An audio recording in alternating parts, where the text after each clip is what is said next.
Hello, my name is Brand Hunt. My channel is simply called Discerning What is True. I'm going to be sharing a particular book here called Sacred Geometry, Philosophy, and Practice. I'm going to be sharing what we call parts of chapter 3 here, the section here, and what we call, again, it's the primal act, the division of unity. And let's begin here. Change something around real quick.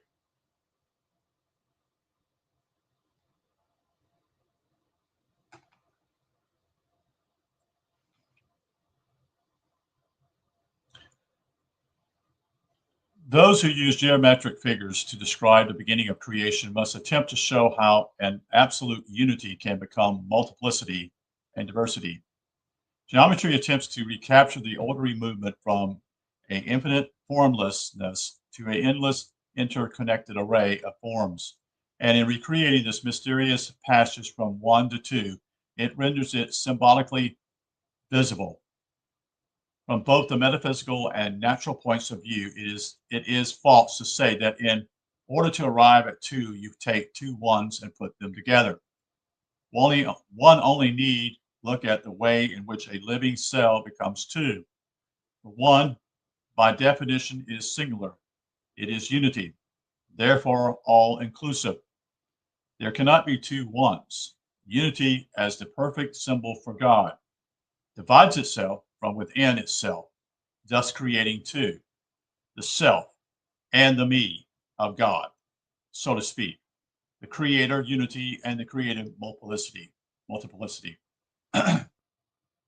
Unity creates by dividing itself. That sounds oxymoron, doesn't it? But it's not.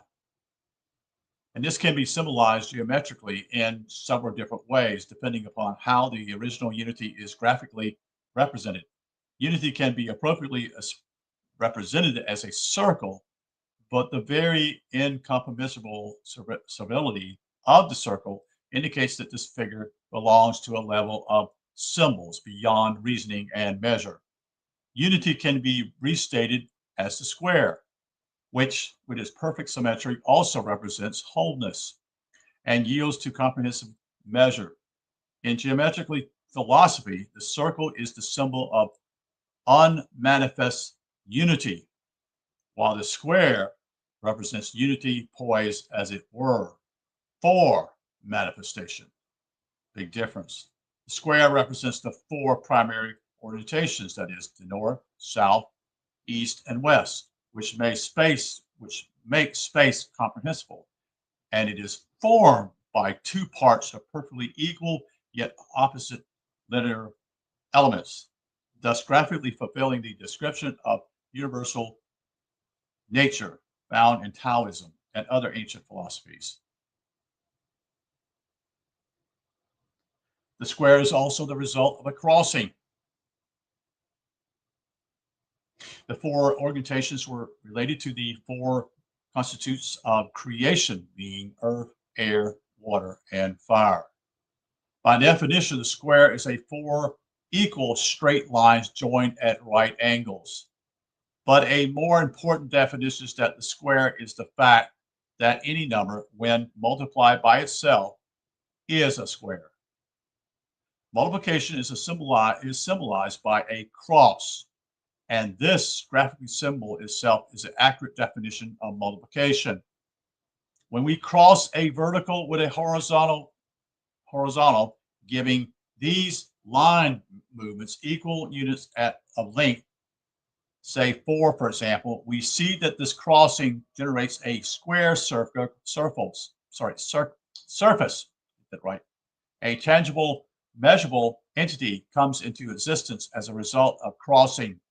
The principle can be transferred symbolically to the crossing of any contraries, such as the crossing of male and female, which gives birth to an individual being, or the crossing of warp and weft, WEFT, which gives birth to a cloth surface, or the crossing of darkness and light, which gives birth to tangible, visible form, or the crossing of matter and spirit, which gives birth to life itself.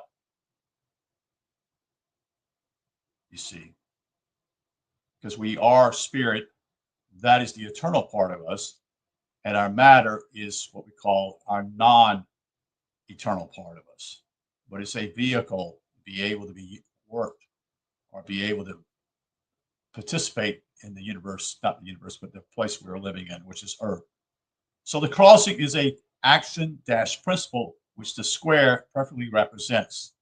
The word nature means, quote, that which is born, end quote. And all birth into nature requires this crossing of opposites. So the square came to represent the earth, and as such symbolized the conscious experience of finite existence.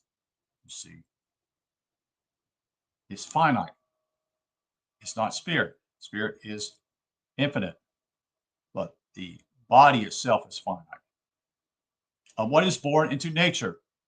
This brings us to the problem of whether the sides of the square are curved or straight.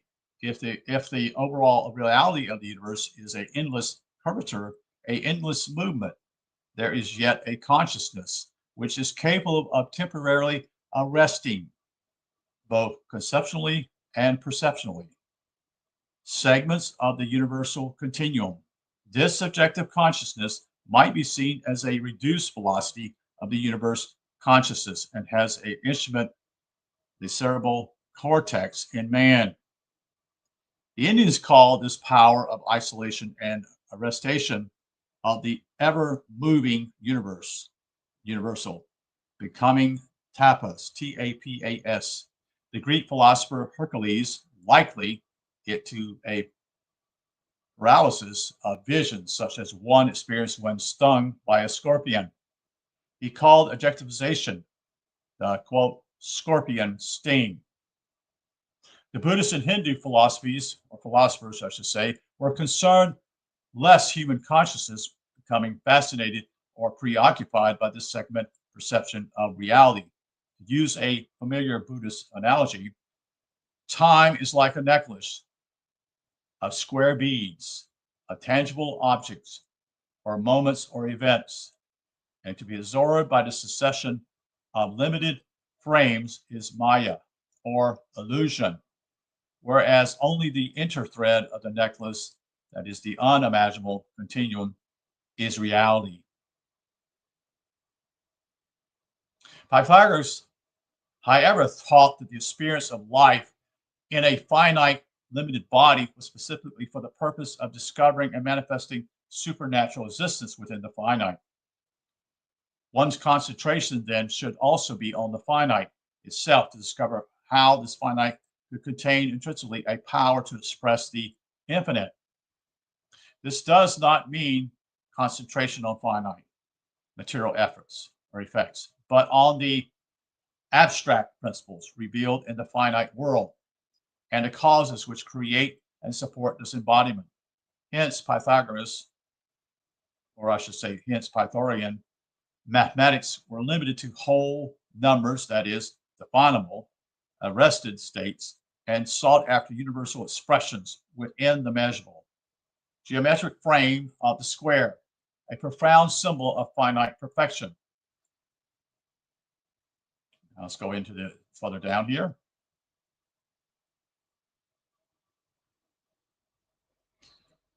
They're showing what I call some works here, so that I'm going to get down here to a certain area where I want to explain a little bit more. Just bear with me.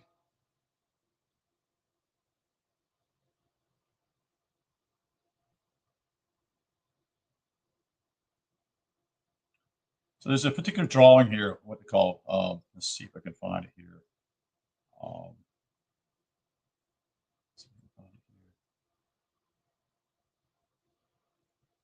Bear.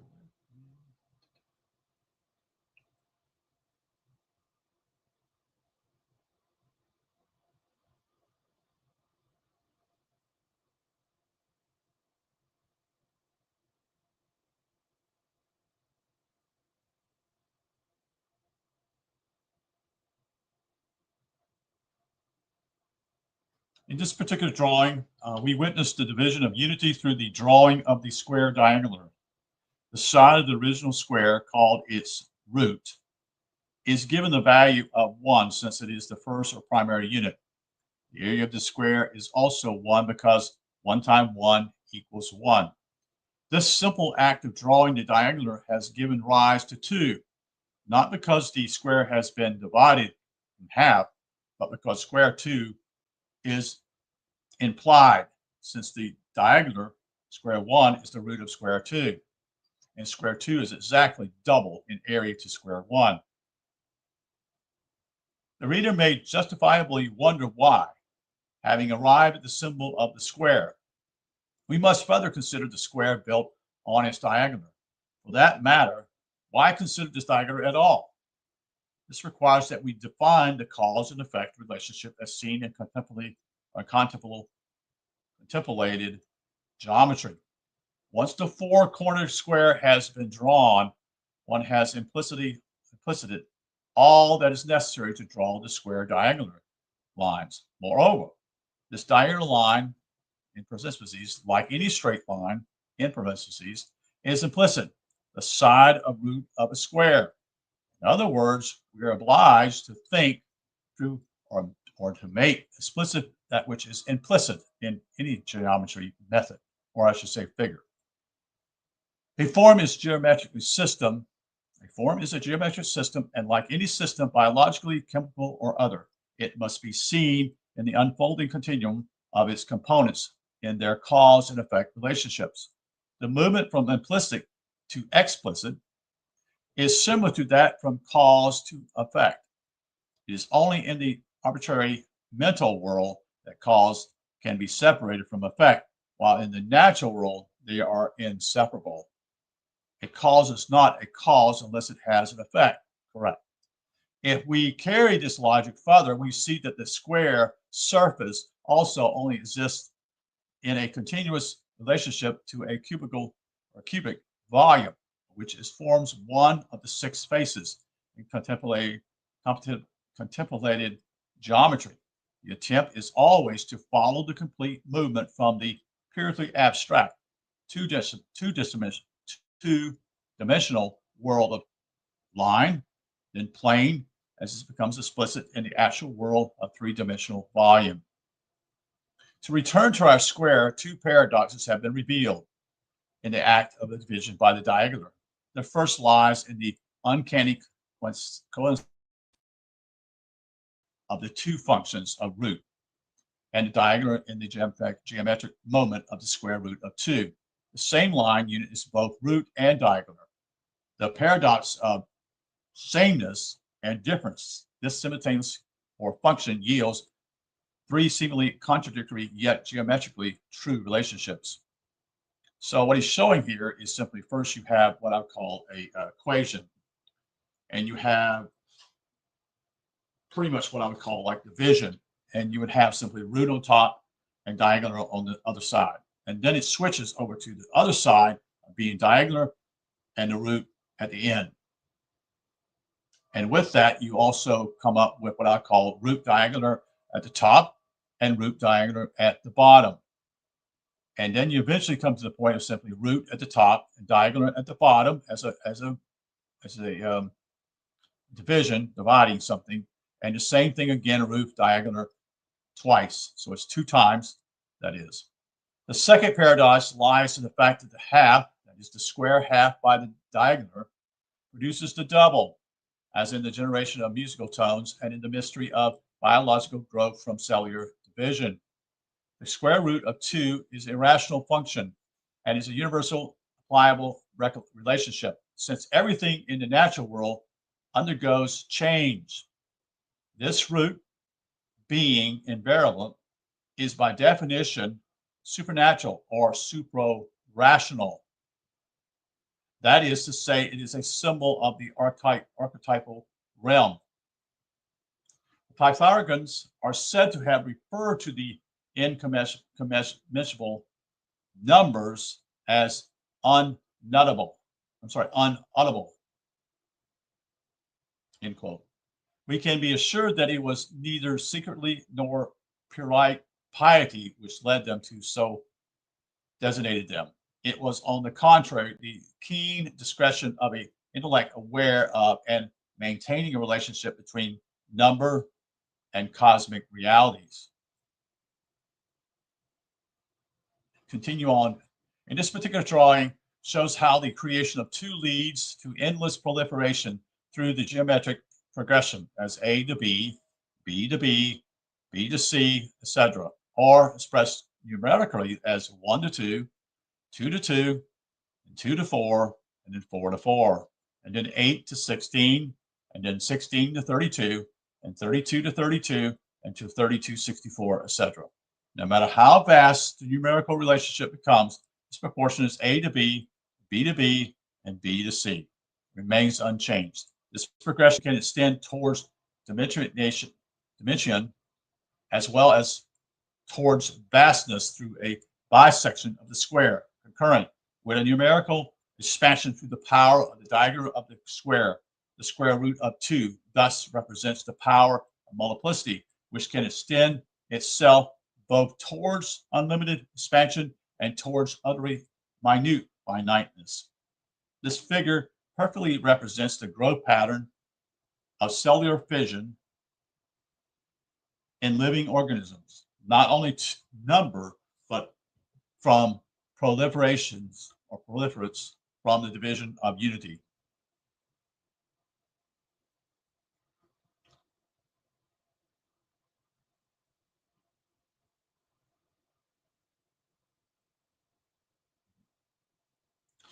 In this geometric analysis of the parathon by Hans Brunswick from his book called The Secret of Ancient Geometry, it can be seen that the architecture is governed by the relationship between side and diagonal in a series of squares. Each of the squares is in relationship to the larger square, enclosing it in the ratio 1 to 1 to 25. Therefore, the whole proportional system is based on the functional relationship of 2 to 1, 1 to 1 to 25, or 5/4. When we speak of roots of square and roots of cubes, we are using a very ancient designation which associates this mathematical function with the vegetal, vegetal root. The root of a plant, like the mathematic root, is causation, the formula being embedded in the earth, the latter embedded in the square. The visual growth of the plant, its proliferation into specificity, depends upon the root for stability and nutrition. Okay. In other words, it's stable, but also for growth. The plant root nourishes because it is able to break down, that is to divide, the fixed, then the dense mineral constitutes of the soil into the compounds which the plant can transform into its own tissue. In the vital senses, the geometric root is an archetypal expression of the assimilative, generating, transformative function, which is root. Like the vegetal root, the root of 2 contains the power of nature, which destroys in order to progress. In other words, in parentheses, it severs the initial square, in quote, and it also contains the power which instantaneously transforms 1 into 2. The plant grows progressively out of the previous breaking down.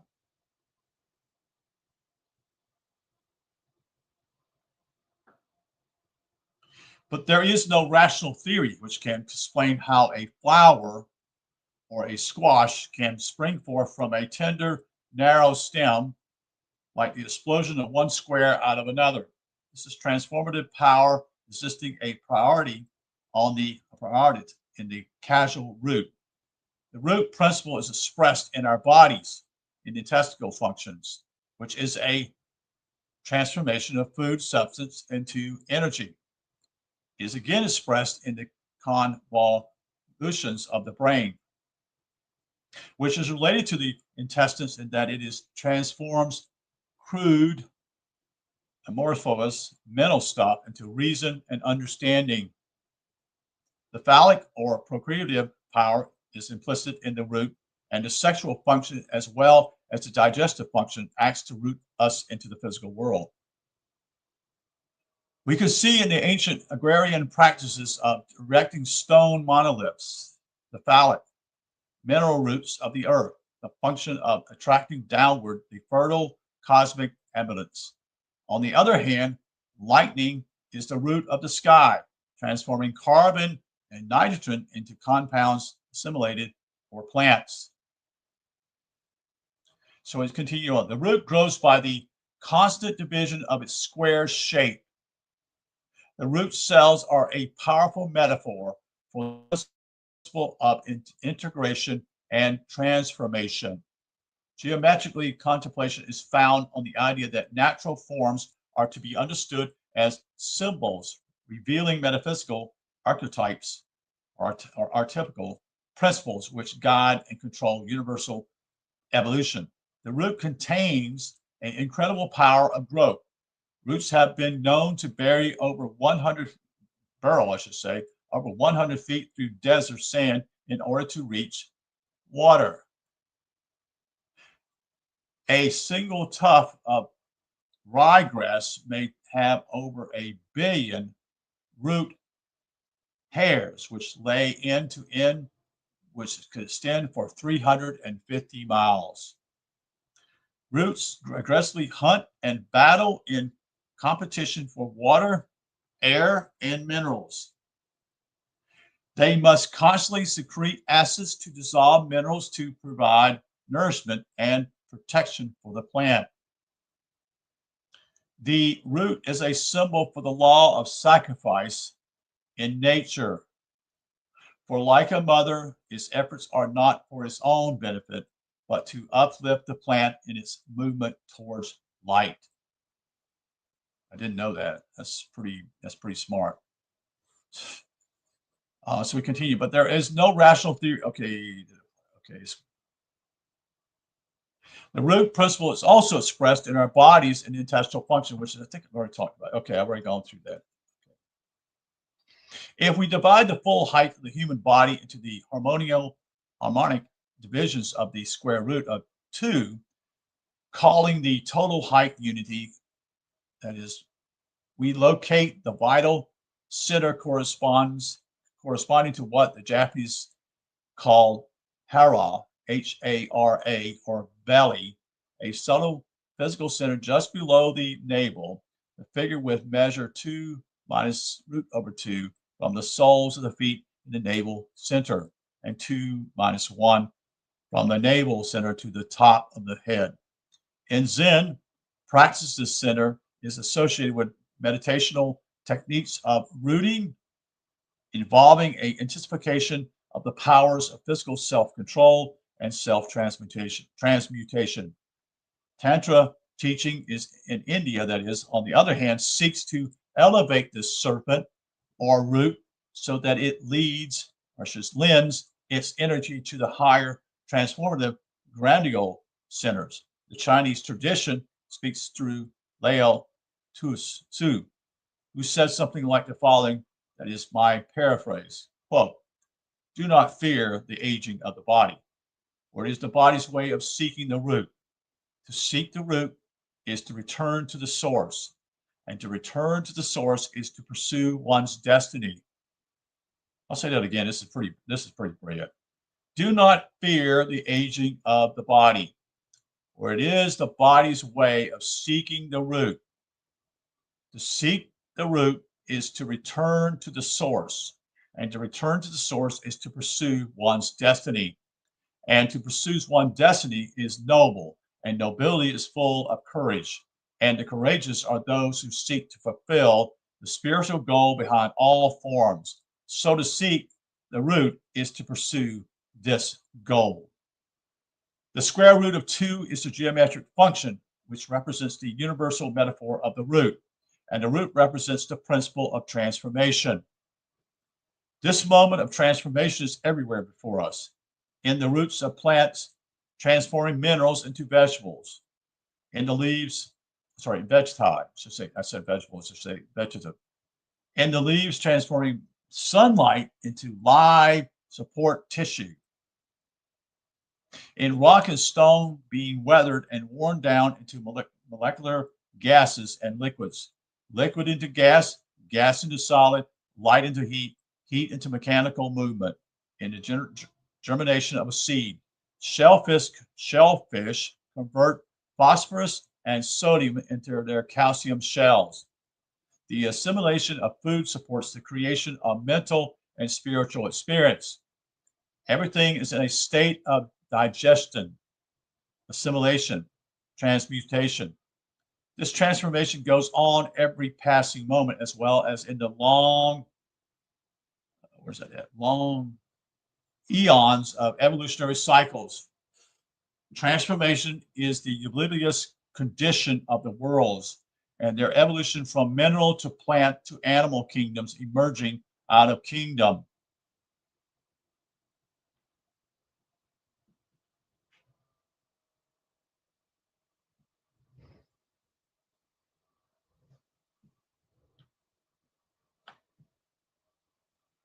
Volume forming itself out of converging vector extensions of a preceding volume. There is periodically rhythm or rhyme, oscillation, pattern, frequency, all measurable in time and space units. This is the genesis of cyclical appearances, but the moment itself of transformation from one state to another, from one quality of being to another, from one form or level of consciousness to another. It always is a leap, a jump in a incomprehensible velocity, as it were, outside of time, as when one cell divides into two. If we approach life or evolution with only the sequential intelligence, only the rational measuring facility, the reality of Genesis will always elude us. This transformative moment is all that really exists. The phenomenal worlds are a transitorial reflection. They are the past and future of this one ever-present eternity. The only possible eternity without duration, which is the present moment. I'll say it again. The only possible eternity without duration, which is the present moment. In summarizing what we have observed in Workbook 1, let us philosophically raise squares 1 to represent the principle of unity, or that quality of absolute unity, which is represented in the finiteness of the self, finiteness of the square as a unit, and individual a wholeness or a system. So let me say something here. This is something I read a little earlier today. The whole philosophy of the East and the West are different. Okay. The West is basically concentrated on what I would call the duality, while the East is revealing what I call unity. Okay. You need both. Okay. And so someone made a comment saying that the East needs to understand, see, they talk about all about unity, but they don't talk about duality. And the West, you see, talks about all duality, but no unity. You see.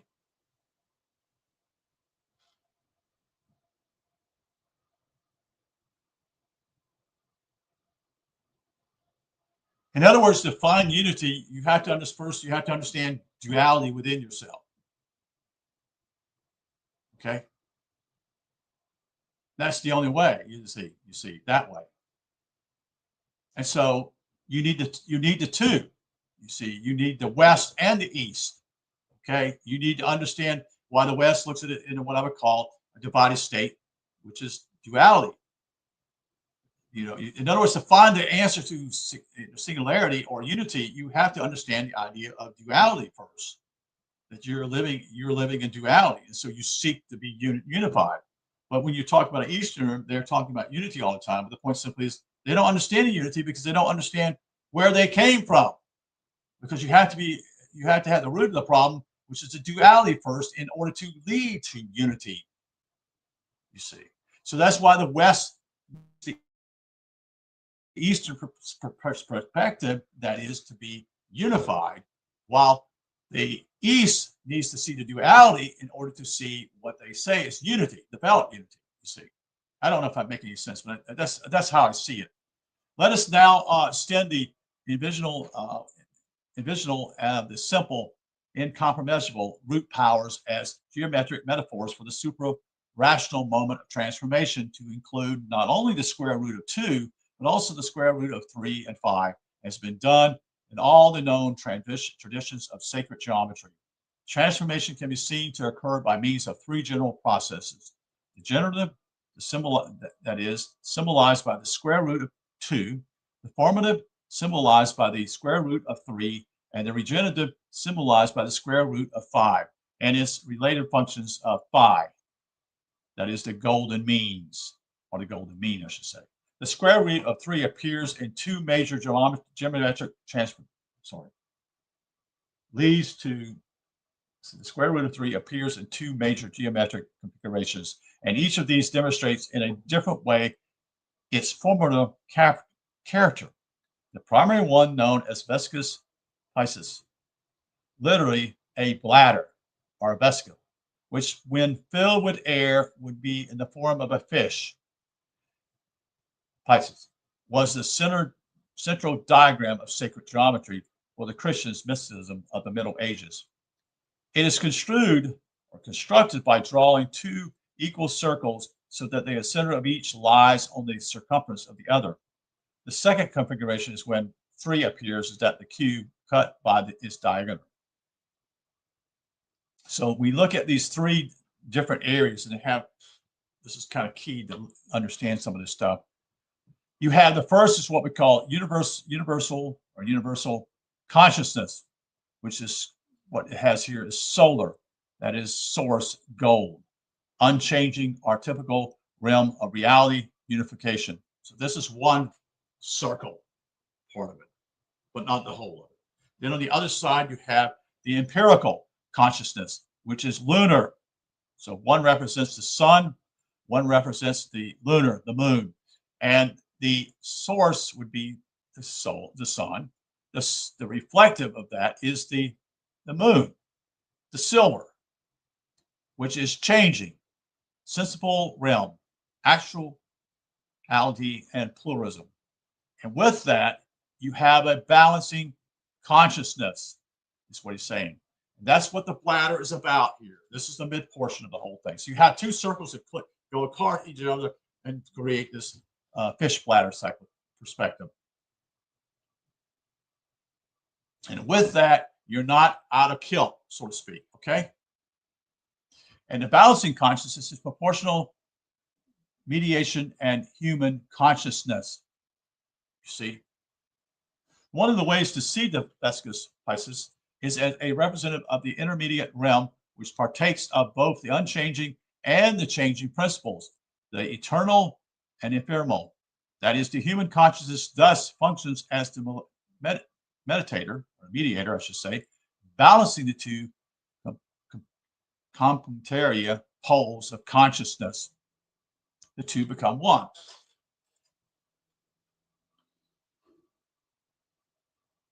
Let's see, continue on.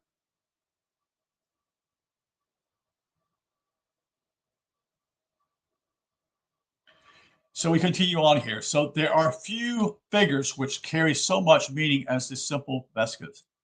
Keith Critchlow, Critchlow, has explored this form with great depth and sensitivity in his book called Time Stands Still, and an exposition of the geometry of Chartist. Sorry, I think this is a French cathedral, but I think I pronounced it wrong. It's spelled Chartres. In its beautiful film, Rejection. So I will consider how. Sorry, let's get us started here.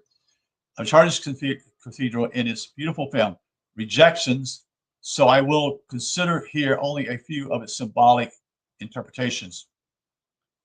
All right. So the overlapping circles, an excellent representation of a cell, CELL, or any unity in the midst of becoming dual. from a fish-shaped center area, which is one source of the symbolic reference to Christ as a fish. Christ as a universal function is symbolically this region which joins together heaven and earth, above and below, creator and creation. The fish is also the symbolic designation of the Pisces age, and consequently, the Vesica is the dominant geometric figure of this period of cosmic. Let's see if I can find the other part of it. Cosmic human evolution, and is the major thematic source for the cosmic temples of this age in the West. That is the Gothic cathedrals, which is the ones that are magnificent and the ones that took hundreds and hundreds of years to build. Jesus at the center of the Vesicas carries the idea of the non-substantial, that is the universal, quote, twisted, end quote, principle, entering into the manifest world of duality and form. The Piscean age has been characterized as that of the formable embodiment of spirit, manifested a deep penetration of spirit into form, with a concurrent deepening of the materialization of spirit. The word became flesh. Thus, the square root of 3 is linked to the formative process, and the connection is further clarified when one observes the relationship of the Vesitas and the square root of 3 to the hexagon, which is the symmetric of order for the measure of the earth, the measure of time through the 360 degrees of the great circle of the heavens, and also the basic formation of mineral crystals, especially of the carbon bonding pattern, which allows for the formation of all organic substance. To regard this principle of formation from a more strictly geometric point of view, we find that while square, that is 2 square, divides the surface of the square, the square of 3 divides the volume form of the cube. And we should recall that everything in the creative universe is a volume. The formation of any volume structurally requires triangulation. Hence, the Trinity is the creative basis of all form. The cube is the most elementary symbol of the manifest, that is volumized, formable world. The Vesica is also a form generator in that all the regular polygons can be sent, or not sent, be said to arise from the succession of Vesica constructions. So the roots of 2 and 5 can also be derived from the cosmogram of the Vesica, because there is no synthetic symbolism of unity which does not evoke all the major principles. As the Quran says, there is no God which is not all gods, end quote. But the Vesica emphasizes the square over 3 with the rich texture of contemplation that this symbol evokes. So the relationship of the smaller axis to the larger axis of the Vesica Pisces is in progression growth visually demonstrates a geometric progression.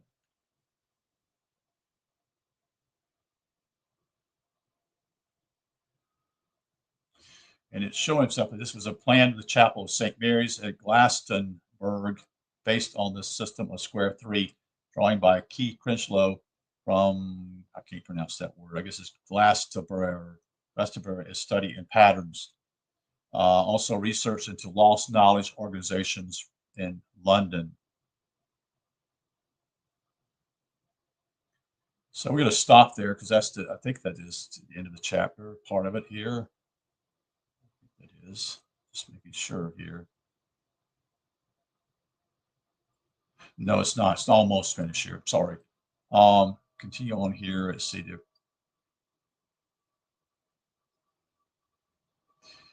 The appearance of the 3 sacred roots can be summarized in this simple diagram. These 3 roots relationships are all that are necessary for the formation of the 5 regular platonic solids, which are the basis for all volumetric forms. Also, 2, 3, and 5 are the only numbers required for the division of the octave into musical scales. We can then accept these roots as a trinity of general principles. It seems that the dividing and transforming root powers must be seen at the time.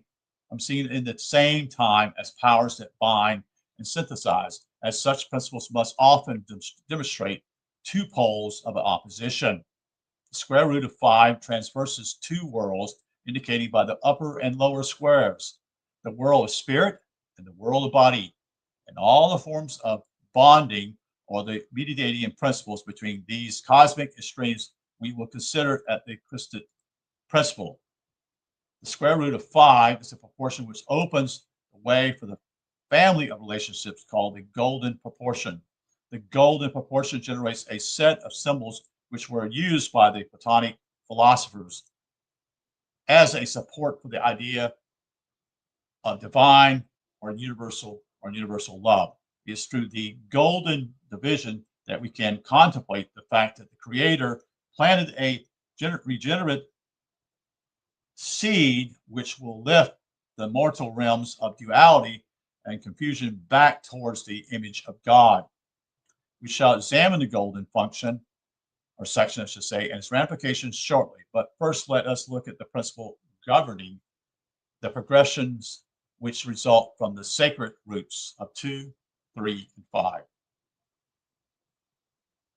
That is the end of chapter 3. And that's where I'm going to stop at this point tonight.